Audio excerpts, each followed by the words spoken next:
African American women are vital to the communities that we serve. We are mothers, daughters, sisters, teachers, caretakers, community activists, and so much more. We cannot afford to lose anyone. COVID-19 has devastated our community by affecting our families with prolonged illness and hospitalization, disrupting our children's education, and affecting the way we live, work, and worship. Vaccines are our opportunity to get back to our work, but more importantly, to keep us out of the hospital and back into the communities that we know and love. Sisters, work together for common goals, and we have so much work to do in the community. As African American women, we are the pulse of our community. Sisters, we have work to do. Get the vaccine.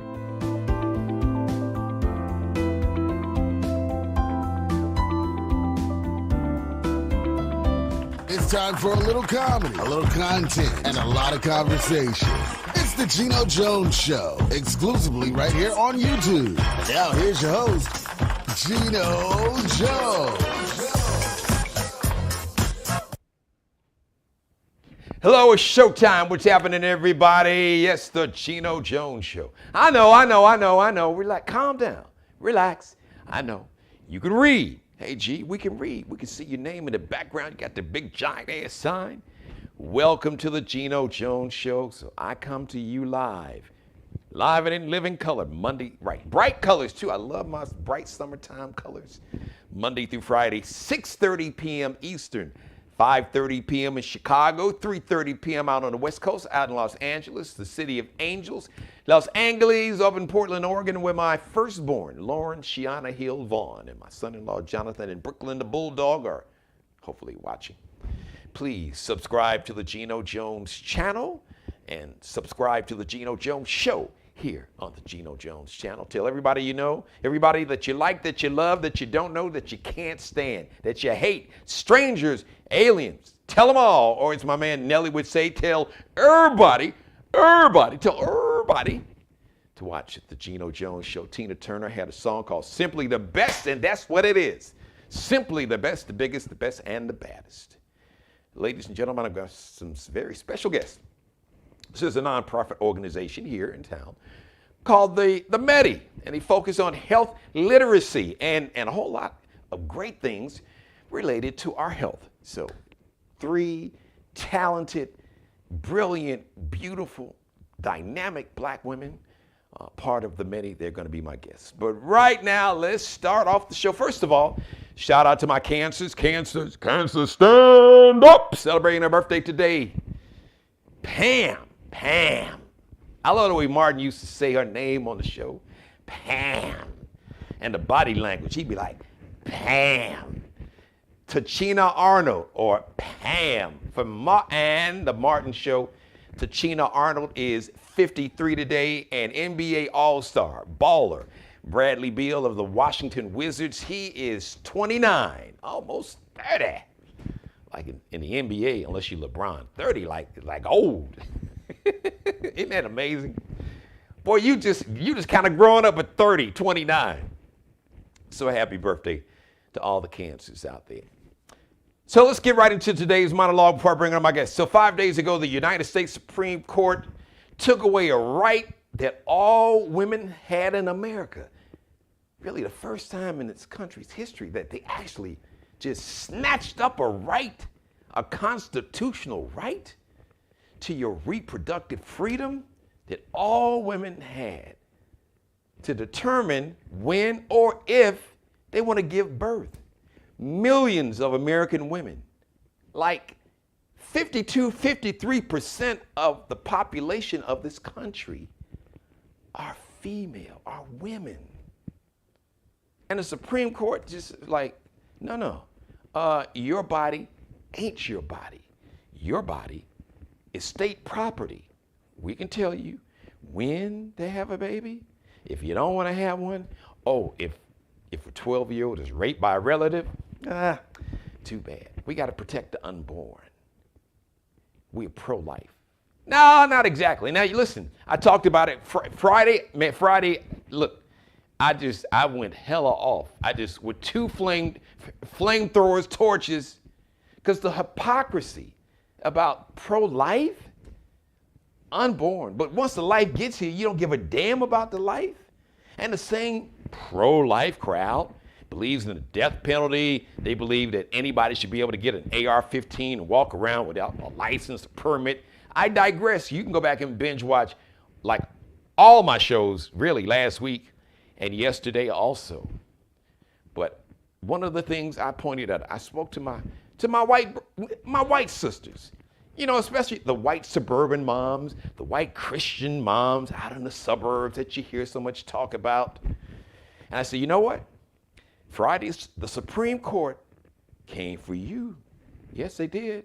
Oh, yes, white women, they came for you. Now you know how black women, black people in general, and how black women specifically feel. Because I've said it, and I'm gonna say it again. Said it so many times. The most unprotected, disrespected, neglected person on the planet is a black woman. So now millions of white women know how black women have felt for 403 years. People don't hear you. As a matter of fact, the word woman is not even in the original Constitution, so that should have been a red flag, but I digress. Had access to power and privilege because of this made-up construct called whiteness, which is not real. There's nothing in the human genome that will say you are white. Not at all. I have a doctor that's going to join me. She can co-sign for that. There's nothing in the human genome that says white. It will say from what part of maybe, let's say, like if I got my DNA, continent of Africa, maybe Cameroon, Ghana, Nigeria. You could be from, you could have DNA genetics from Italy, Germany, Eastern European countries, but it's not going to say white. That was made up. Not to explain that whole made up construct. This really is a made up so a small handful of people could control power, resources, wealth, social, political, and just power in all of its forms. Resources could control the masses and pit one group against the other. So Friday, the Supreme Court and the whole MAGA cult said, hey, white women, we're coming for you. Now, black folks, they've always come for us. They're coming back for the gay and lesbian, trans, queer, bisexual community. Oh, wait a minute, hold on. They're coming for birth control too. Really? So men, you better wake up. Speaking of men, now white men in general may feel, I'm good, they're not coming for me. Oh no, did you see today's January 6th hearing?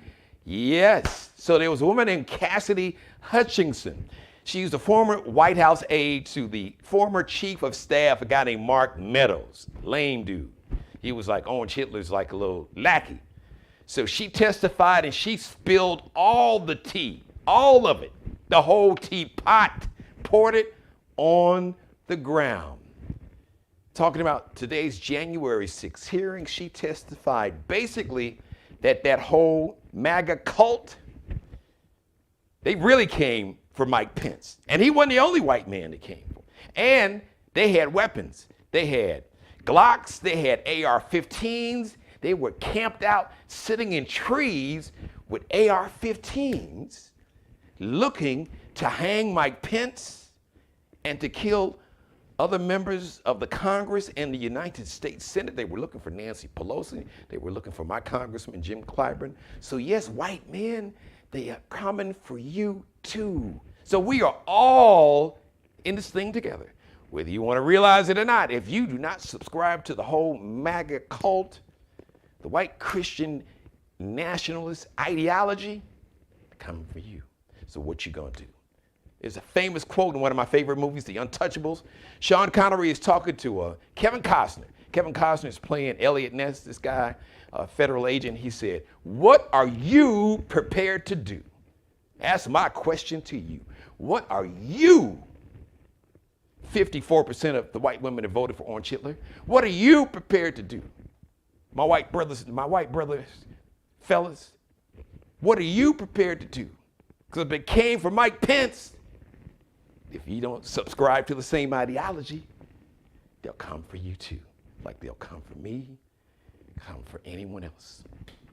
Just thought I want to give you a heads up. So now let me segue here. So the MEDI is a nonprofit organization here in the Low Country. We call the Charleston, South Carolina Metro the Low Country because we are like right at sea level. The ocean is right across the street, not literally, but pretty close to where we are now. So the MEDI is a nonprofit organization that focuses on health literacy. Now, here to talk more about the great resource this organization is, the MEDI is to this community, our three very dear friends, Dr. Paula Orr, and we've got Austin Williams and Garcia Williams, the executive director. There they are. Yes, hello, my friends. Brilliant Black excellence. Yes, Black woman magic on my screen. I love it. Melanated magic. Welcome, my friends. Thank you all so much. As a matter of fact, let Austin jump in here. Gonna say, there Austin she is. We got everybody. Yes. We got everybody. There we go. We got everybody on camera. So I'm gonna play DJ Cassidy to the executive director, my dear friend Garcia Williams, and you can tell everybody exactly what the MEDI is all about. Thank you so much, Geno, for having us. It is our pleasure to be a part of the Geno Jones Show tonight. Again, I'm Garcia Williams, the executive director of the MEDI. We are a 501c3 nonprofit entity located in North Charleston, South Carolina, and our primary mission is to provide resources to the community. And we focus on the community or the greater needs of our community based upon what we consider to be social determinants of health. And those are the gaps in terms of where we live, how we live, and the resources that are available to us. So we have an electronic platform that was probably, we didn't realize it, but was really designed for the pandemic because you didn't have to leave home in order to gain access to those resources. So by reaching out to our website, you can determine what those needs are and you'll be able to find the answer through the MEDI. And that is a part of our resource platform that we provide to the community. But today, so Garcia, let me just jump in for a second before you finish your thought. But for the viewers that would like to learn some more about the MEDI, they might be curious while they're watching. You want to give them the website information? I sure will, and I was going to follow with that, but I'll do that right now. The MEDI's website is www, and they tell me that I don't need to give all the W's, but let's say themedi.org. And when you log onto the website, you'll see a box for a search box. And with an easy application by putting in your zip code, it will populate for you a variety of resources from food, clothing, transportation, educational resources. And there are various filters that you can apply to get exactly what you need. Your household income, the number of individuals that you support in your household, lots of good information, but that is a part of our platform. But we also provide educational, enrichment, and tutorial programs. So you'll see some history on some of the events that we have conducted over the past year and beforehand. But I do want to give a quick shout out to our visionary founder, Audrey Wetzel, the founder of the MEDI Community Resource Center. So her thought process was well ahead of many others in terms of what our community needs. And I joined forces with her as executive director to bring the MEDI and some of the resources to the greater Charleston area. So again, the MEDI Community Resource Center, themedi.org. Okay? So how's that?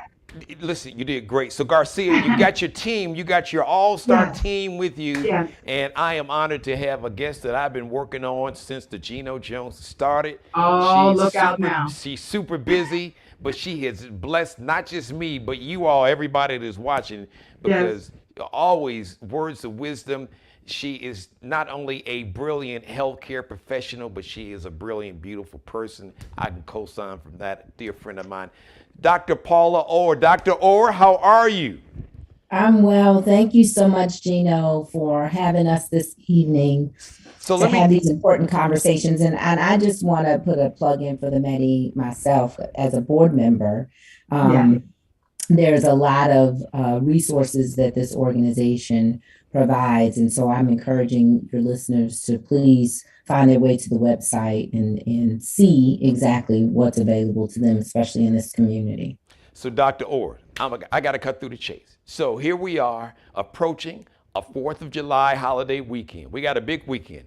Folks are going to grandma's house. Folks are going to the barbecue, the backyard barbecue and a cookout. Folks about to jump on the interstate, head down to the Essence Festival. It's going to be a lot of hugging and kissing because, you know, we're tired of COVID, but I know COVID ain't tired of us.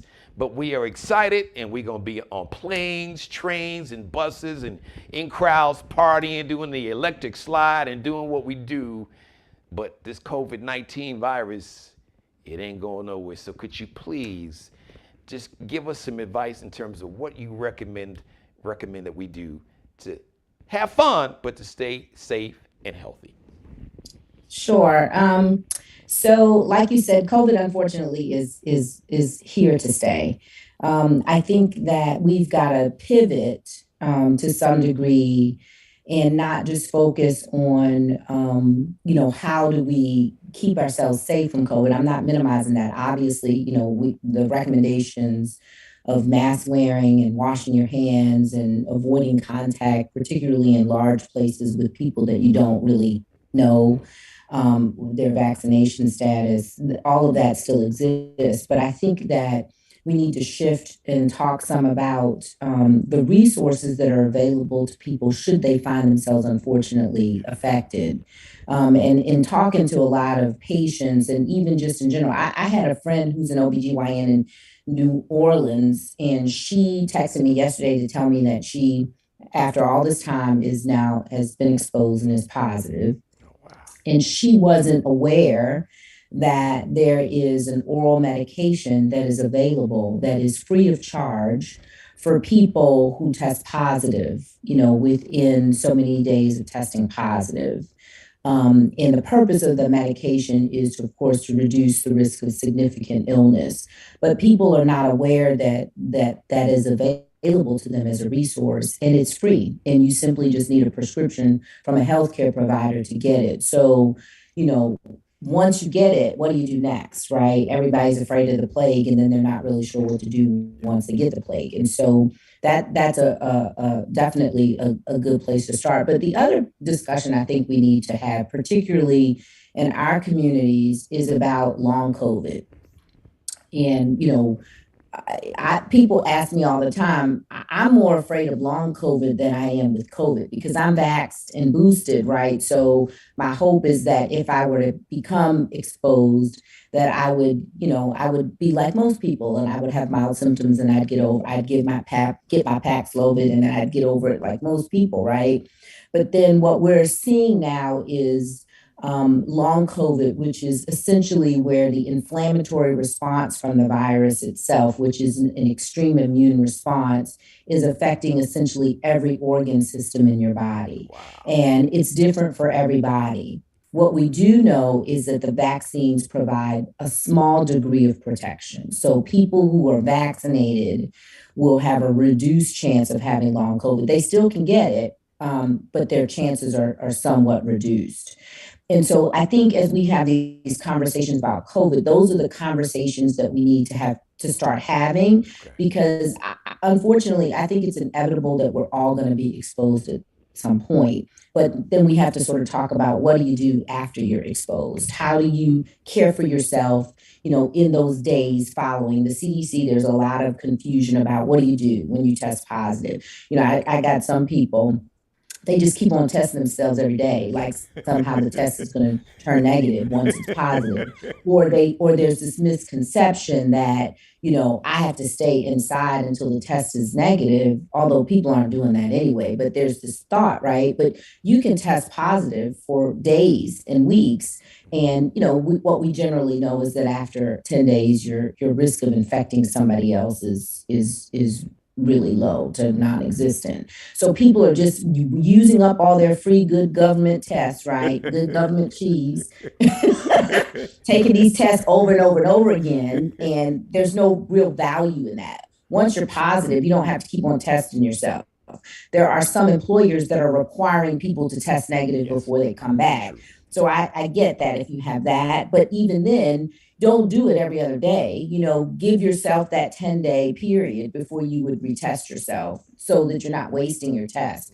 There's another round of free tests going around now that people can get. But the other thing too is I had somebody tell me the other day that they paid $100 someplace to get tested. You should be not paying anything for those tests. In fact, if you buy tests over the counter, your insurance will reimburse you for up to 8 kits per month per person in your house. Okay. So for a family of 4, that's 32 tests a month that you can get at no cost to you. So I think these are some of the discussions that we need to start having. I certainly am encouraging everybody to get vaccinated and boosted. That isn't going to go away because we know that the more immunity you have. And here's the other wild card. So these new subvariants that are out, which are subvariants of the Omicron virus, they're not sure that the current vaccines that people have in the boosters are even protective against them. Okay. So there's going to likely be another booster that's going to be coming out in the fall. So to your point, I think we're already seeing an uptick in the numbers. Nobody's really talking about that because of the January 6th stuff. You ask me, I think that's a distraction. But I mean, the numbers across the country are going up in places. And certainly this 4th of July weekend, we're going to see an uptick again. So let me ask you, Dr. Ord, talking about the vaccine, and then I got a commercial I want to run. Some ladies, sorority here that's got a message about getting vaccinated. So the government, I guess a couple of months ago, made an announcement that 50 and over, they recommend or say, hey, you can go get, I guess, the second booster. And right. They were recommending it. Do you agree with that? What's your perspective on getting that second booster? Now, my mom, who's a big fan of you, she's my number one fan and my executive producer, even though I didn't hire her. I don't have the budget, but she kind of appointed herself as my executive producer. All jokes aside, she said to tell you all hello, these gorgeous women. And she got her second booster. Now, her health profile, among other things, lupus, and she has a COPD. What would you recommend? Is there a specific group that really should get the second booster? Do you agree with the government's assessment, those 50 and over, or maybe compromised immune system? Should they get that second booster? I think that they should. So it's people that are 50 and over and people who have significant underlying risk factors that put them at a greater risk. And then, of course, people like healthcare providers who are, like sitting ducks, right? We should be the ones that definitely need to get boosted.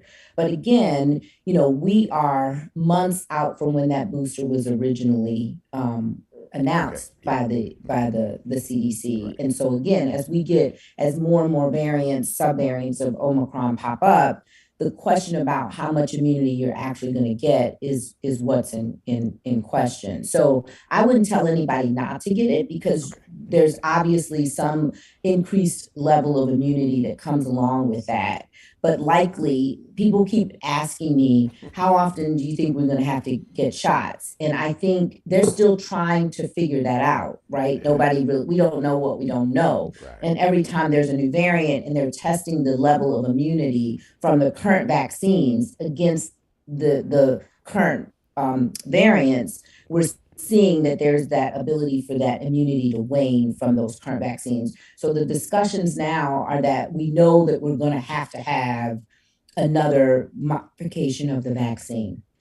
And speaking of vaccines, Dr. Orr, you give great advice. And speaking of vaccines, I got a message I want to play from some sorority sisters here to talk about vaccines. They are partners with the MAGA organization, so everybody. I just hope it's the right sorority, Geno. But that's all right. It's a group, so I'm staying out of that. Okay, I learned.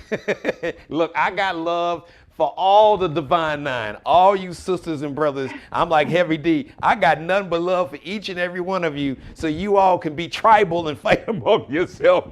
Our name is Bennett. I ain't in it, but let's go ahead and run this. Let's run this announcement right here, everybody. African American women are vital to the communities that we serve. We are mothers, daughters, sisters, teachers, caretakers, community activists, and so much more. We cannot afford to lose anyone. COVID-19 has devastated our community by affecting our families with prolonged illness and hospitalization, disrupting our children's education, and affecting the way we live, work, and worship. Vaccines are our opportunity to get back to our work, but more importantly, to keep us out of the hospital and back into the communities that we know and love.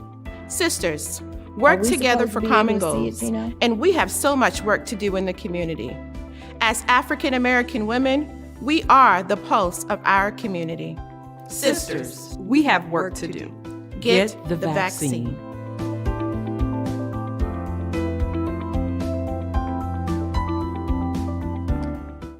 All right, so Dr. Orr, I think it was safe to say all the sororities were well represented.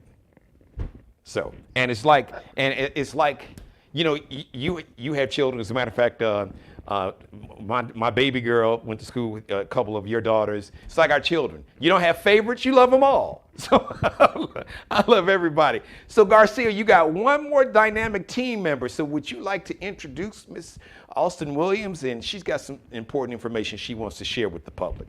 It is my pleasure, Geno, but I want to talk a little bit about that video segment that you saw. And that was one of our initial messaging campaigns that we created for our grant response. So the MEDI is one of 158 organizations across the country who've been afforded funds to help support our communities regarding vaccines and the urgent need for us to take care of ourselves. Yes. So Black and Brown communities where the numbers are probably lower than the national average, we want to have an impact. So the MEDI is responsible for grants covering multiple states, including South Carolina and the District of Columbia, and multiple states, Texas, North Carolina, West Virginia, Tennessee, Florida. And it's keeping us extremely busy. And the only way that we can do that is to build out a team.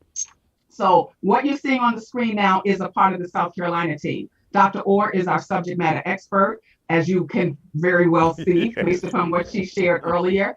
And a part of our team is Austin Williams, and she is the program director for the MEDI and also the South Carolina State Coordinator. So the three of us are combined in efforts to bring about a greater awareness and the urgent need for us to take action. So Austin has been the champion of South Carolina in bringing about events and helping us to get the word out. So I want her to share some of her strategies, her engagements, and the organizations that she's been working with throughout the state. So welcome to the screen, Austin Williams. So Austin, the champ is here. The champ is here. All right, champ, let's see what you got to say.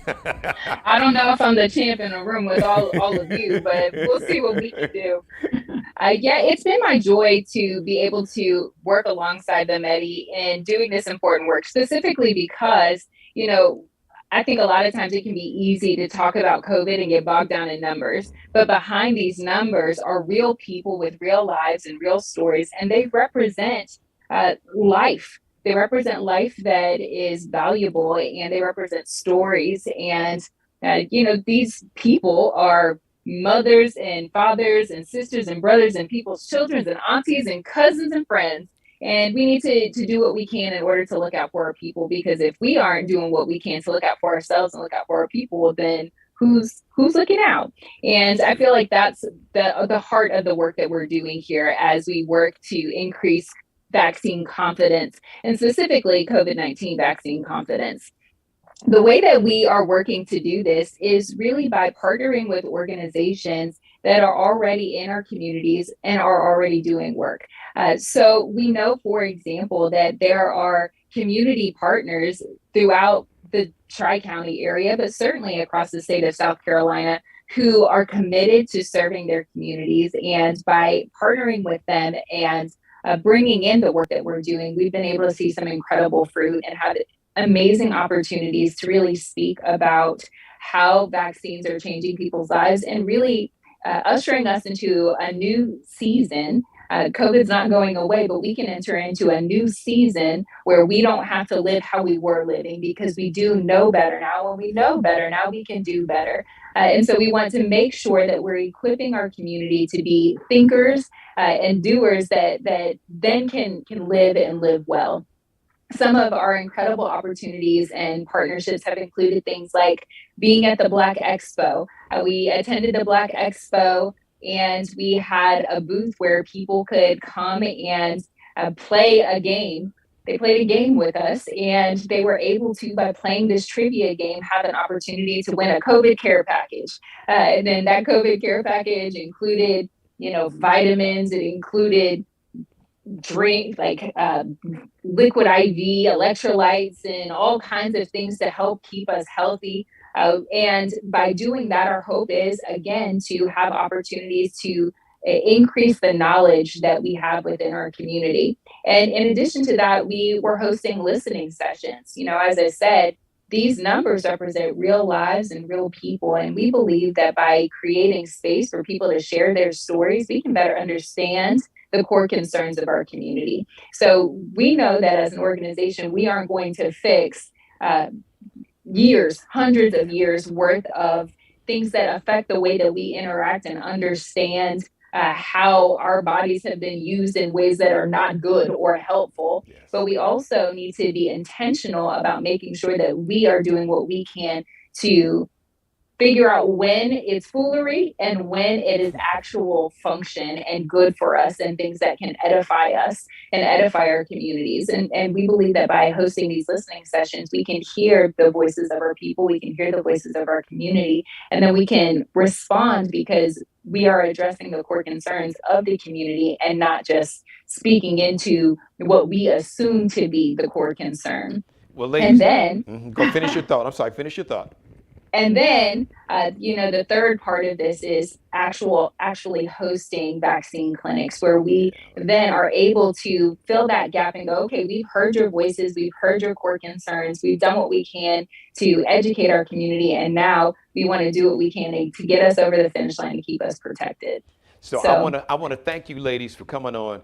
I got about 60 seconds before I lose your live shot. So any closing remarks, final thoughts that any one of you or all three of you all want to share with the viewers? And you all part of the Geno Jones family, so you will be seeing a lot more of this beautiful team here on the Geno Jones Show on a regular basis. So closing remarks. I'll just wrap us up very quickly. You see the strength of our team. We know what the needs are in our community. And the point is that we are not trying to convince anyone to do anything. We want to present the facts. We want to dispel the myths. And we want to make our community safe and healthy. So look forward to more information from the Medi. Thank you, Dr. Orr, our board member. Thank you, Austin, our program director. And thank you, Geno, for having us as a part of this effort, because vaccines matter and we want to keep our communities safe. Look, I am honored that you ladies took the time out of your busy schedule. Garcia Williams, Executive Director, Dr. Paula Orr, and Austin Williams, the dynamic, not duo, trio with the Medi. Thank you, ladies, so much. So I'm looking forward to seeing you all soon. You have a home here on a regular basis on the Geno Jones Show. We're going to do everything we can to use this platform to get the word and to get the message out to the community. Thanks again, ladies. Thank you. Thank you. And have a great holiday. Bye-bye. And take Dr. Orr's advice, everybody. All right, listen, thank you for letting me be a part of your life. As always, God bless each and every one of you. God, most of all, thank you for letting me do the Geno Jones Show. I come to you live Monday through Friday, 6:30 p.m. Eastern, 5:30 p.m. in Chicago, where my mom is watching. She said hello. She said, tell all the beautiful women that I said hello and that you all gave some great advice, Dr. Orr. She said thank you for the medical advice and everything else.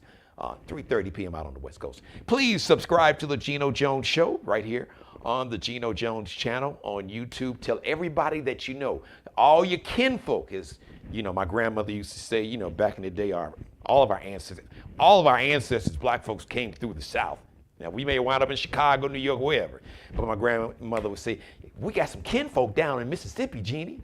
So tell all your kinfolk, friends, strangers, classmates, fraternity, sorority, brothers and sisters to subscribe to the Geno Jones channel. Share, like, and binge watch this and every episode. Shout out to Mr. Markel Bailey, the official barber and hairstylist for the Geno Jones Show. You can check him out on Instagram. Kel be cutting up, and Kel be cutting up. KELBECUTTINUP. Allie Jones is in control of the drip department. That's right, the gear, the fashion. She is the official wardrobe consultant and stylist for the Geno Jones Show. You can check Allie's collection, her drip, out on Instagram. She's got a couple pages like lx.nc, and then she's got Lexi with 2 X's, Lexxie, .Nicole, underscores that little line down at the bottom, design. So it's Lexi with 2 X's, .Nicole, underscore, dash at the bottom, designs. The next live edition of the Geno Jones Show as I count down to kicking off this 4th of July holiday weekend and vacation. So the Geno Jones Show will go on vacation. Well, the good thing is the live version will go on vacation, but the Geno Jones Show never goes on vacation because you can always binge watch an episode of the Geno Jones Show right here on my YouTube channel. But the next live edition is going to be tomorrow, Wednesday. Yeah, see, I'm all turned around. Tomorrow's Wednesday. See, this holiday got me all thrown off. Tomorrow's a Wednesday. Working Eve was Wednesday edition of the Geno Show, 6:30 p.m. Eastern. Until then, once again, thanks to everybody for watching. Everybody watching me live, everybody that's watching me that's gone back and binge watching after the show went off live. Once again, I want to thank the ladies of the Medi, Garcia Williams, Dr. Paula Orr, and Alston Williams. Thank you, ladies. You'll be seeing those ladies, a lot of those ladies, here on this show in the future.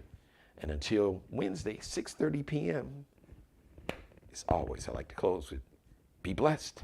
Please, let's pray for peace. Thanks for watching.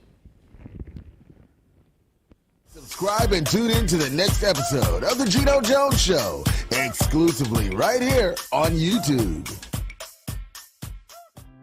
African American women are vital to the communities that we serve. We are mothers, daughters, sisters, teachers, caretakers, community activists, and so much more. We cannot afford to lose anyone. COVID-19 has devastated our community by affecting our families with prolonged illness and hospitalization, disrupting our children's education, and affecting the way we live, work, and worship. Vaccines are our opportunity to get back to our work, but more importantly, to keep us out of the hospital and back into the communities that we know and love. Sisters, work together for common goals, and we have so much work to do in the community.